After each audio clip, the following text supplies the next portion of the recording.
Okay, we just covered the basic one-rail kick where the two balls are along a rail and they're equidistant off this cushion. That was basically called an equidistant kick system. The basic kick is where both balls are the same distance off this cushion, so either on the cushion or off the cushion. And when they're like that, you can actually see here that from this ball all the way over to that rail, along the rail and here, it's creating what's called a rectangle. Everybody knows a rectangle because a pool table basically is a rectangle.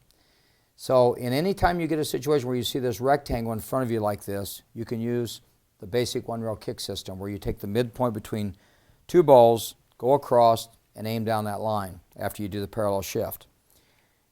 Now we're going to change this a little bit. We're going to move this stick like this, and we're going to create a different kind of geometric figure. Now this is one I struggled with when I was in school. This is a very unique figure like this, where this side is shorter than this side, and this is what we call a trapezoid.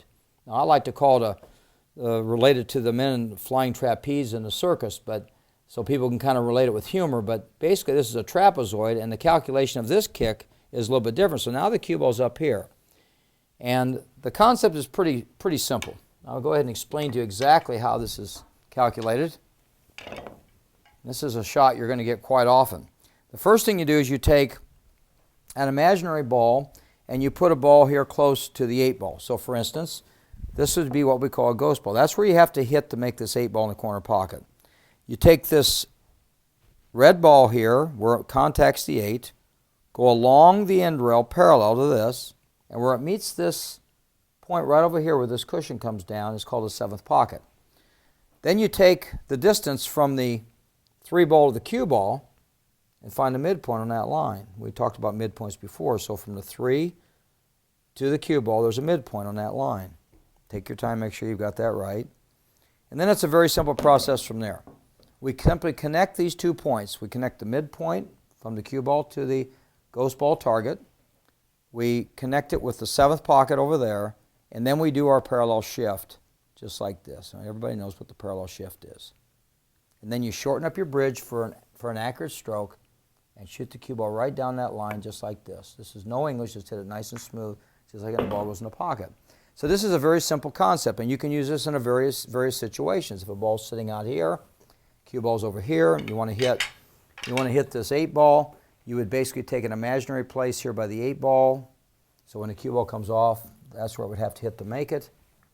And you simply take from there straight to the cushion. That's the 7th pocket, which is right where that edge of the cushion is.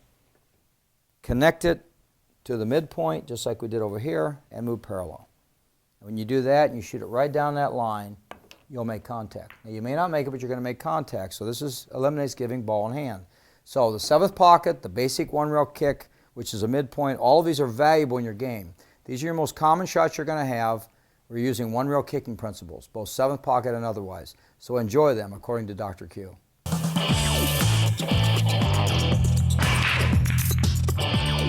You don't have to play like a pro to enjoy the game I love. If you've ever played in a friend's basement, you can compete in an APA league. In the APA, everyone can play and anyone can win. So if you're looking for a fun night out with your friends and family, join an APA pool league today. Have fun, meet people, play pool. Visit poolplayers.com today.